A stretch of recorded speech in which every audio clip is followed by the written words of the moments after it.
Picture this. A man stands alone on a subway platform late at night. Trains roar past.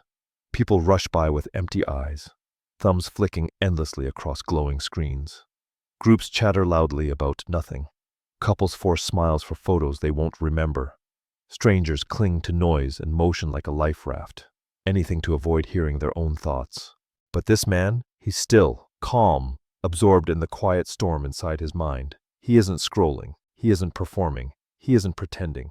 He stands there like someone who carries an entire inner world beneath his silence. And that makes him the most unsettling, most unpredictable, most powerful person in that entire station. People sneak glances at him, then look away as if they've witnessed something forbidden, because deep down, society knows exactly what he represents. A person who is not controlled by distraction, a mind that cannot be sedated by noise, a self that does not need permission to exist. And that kind of person, that is the modern threat, the psychological outlier, the anomaly in a world obsessed with conformity.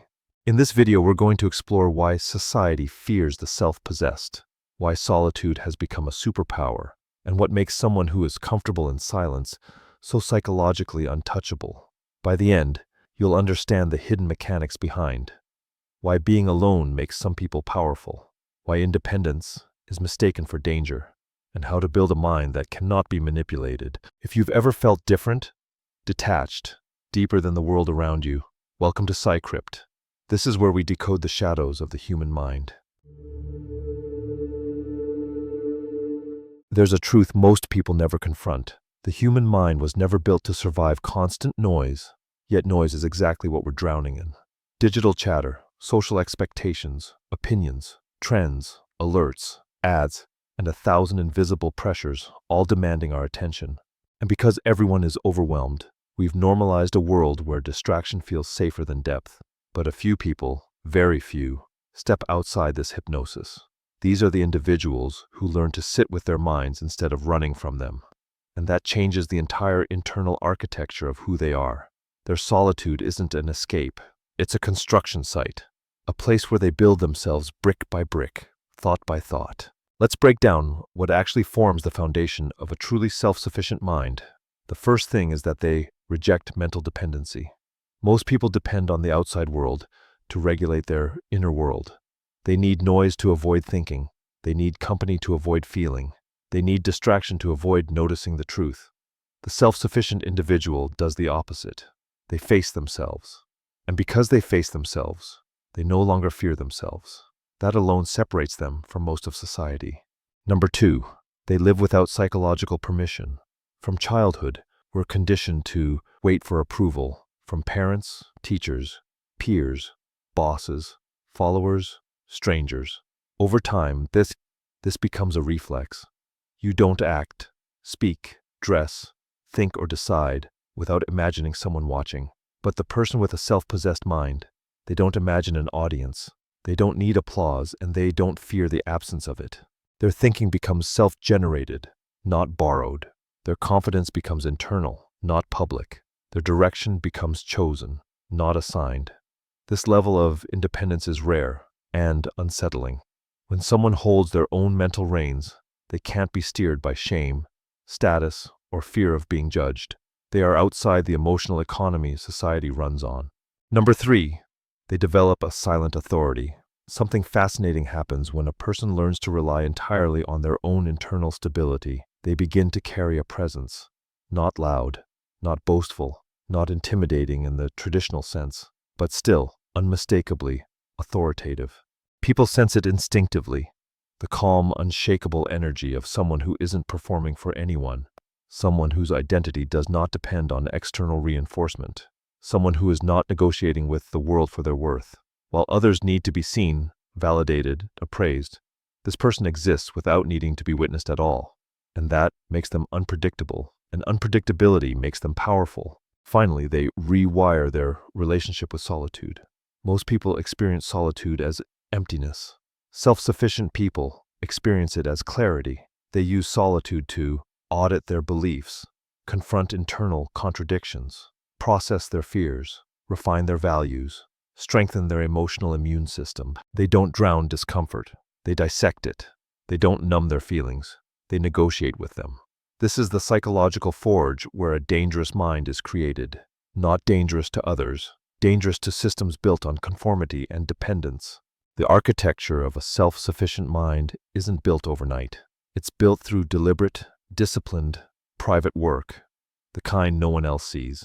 And that's why society misunderstands these people. Not because they're strange, but because they're free. There is a peculiar phenomenon that happens when you stop needing the world. The world starts trying to diagnose you. The moment you pull away from the noise, detach from the unwritten rules, or refuse to participate in the emotional circus of social approval, people become uncomfortable. Not because you're wrong, but because you're revealing something they're scared to face in themselves. Let's break down why society rushes to misinterpret, label, or even fear the self-sufficient mind. Number 1, your presence exposes their dependency. Most people live in a feedback loop of continuous validation.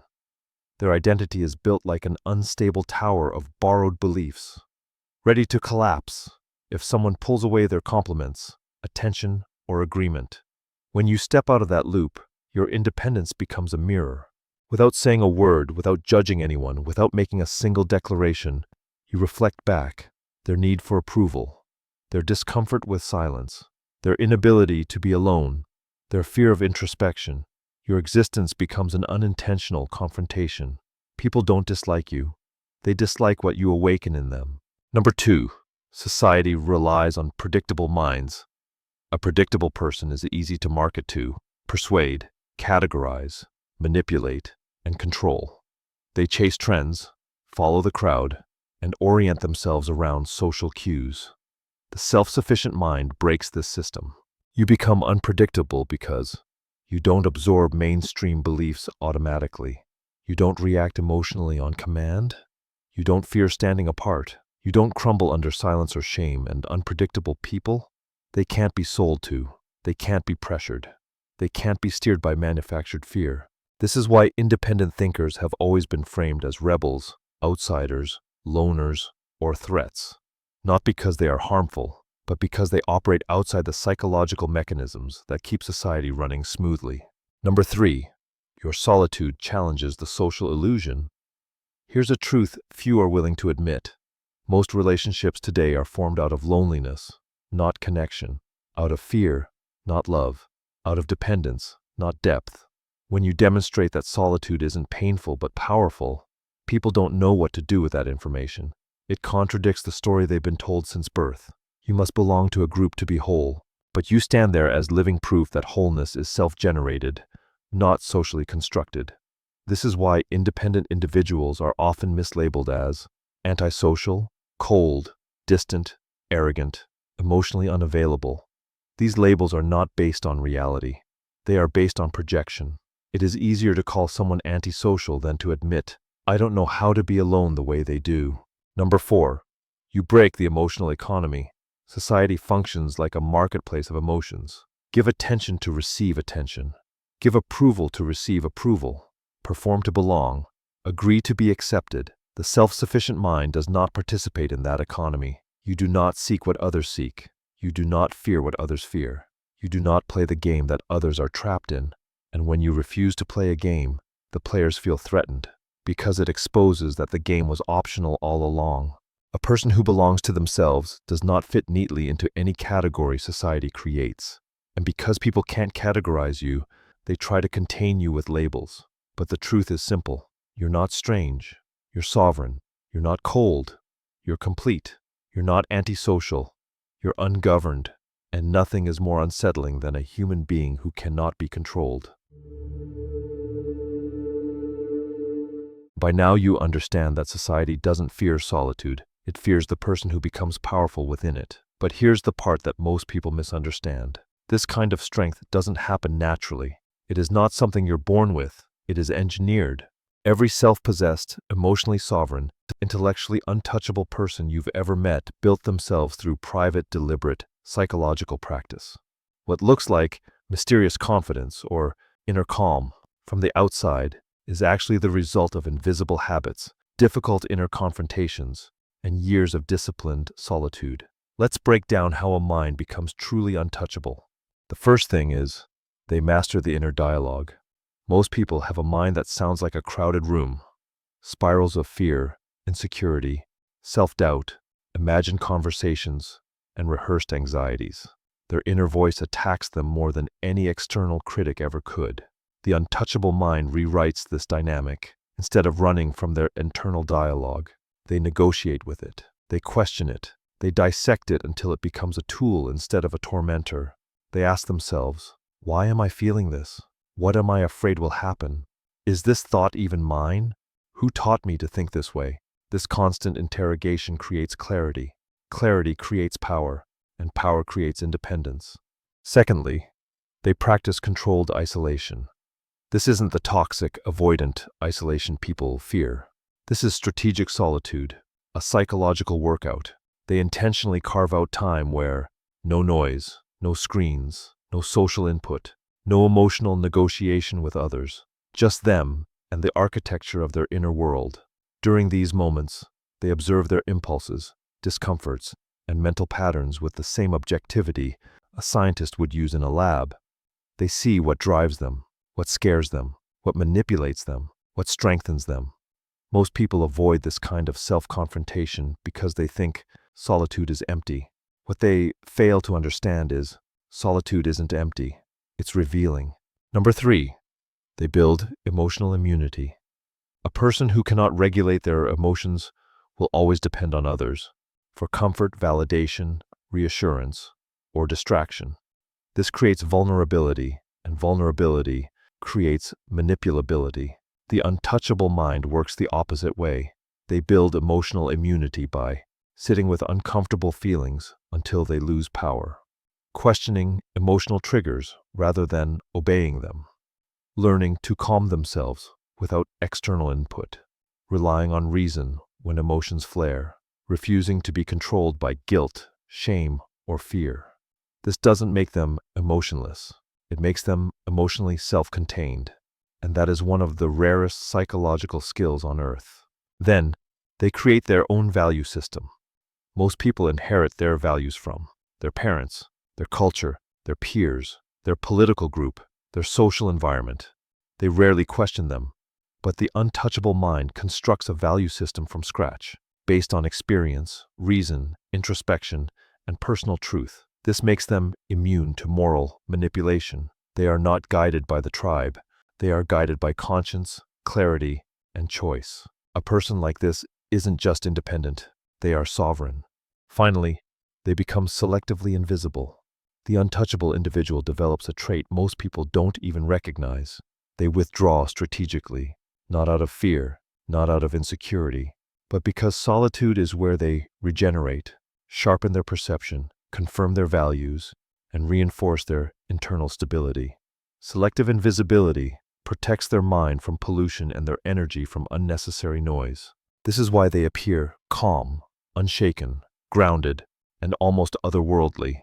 They are not avoiding the world. They're building the strength to walk through it untouched. When you understand the mechanics behind this transformation, one thing becomes clear. The world isn't afraid of the lonely. It's afraid of the self-created, the internally anchored, the psychologically untouchable. So here we are. You've seen what happens when a person stops chasing noise and starts cultivating depth. When they choose self-inquiry over entertainment. When they trade approval for inner authority. Suddenly, they step outside the emotional machinery that keeps most people compliant, predictable, and dependent. And that's why solitude, real solitude, is feared. Not because it isolates you, but because it liberates you. A self-sufficient mind is a threat to any system built on insecurity. A reflective thinker is a threat to any culture built on distraction. A person who knows themselves is a threat to any group built on imitation. The world teaches you to fear being alone. But here's the truth, no one teaches. Solitude doesn't make you empty. It makes you whole. It sharpens your perception. It quiets the mental static. It gives you space to define your values rather than inherit them. It forces you to stop running from yourself and start becoming yourself. People will misunderstand this path. They'll misunderstand you. They'll project their own fears, Call it aloofness, arrogance, or emotional distance. But that's fine, because once you taste the kind of clarity that comes from being alone, once you feel your mind settle into its own power, once you realize you are complete in your own presence, you no longer need their understanding, and you certainly don't need their approval. If this video spoke to you, if it felt like someone articulating the thoughts you've never said out loud, then you already know you belong here. This is Psycrypt, where we decode the shadows of the human mind, where solitude becomes strength, where self-knowledge becomes power. If you want more content like this, deeper, sharper, darker, truer, subscribe to the channel and join me on this path. Until next time, stay dangerous.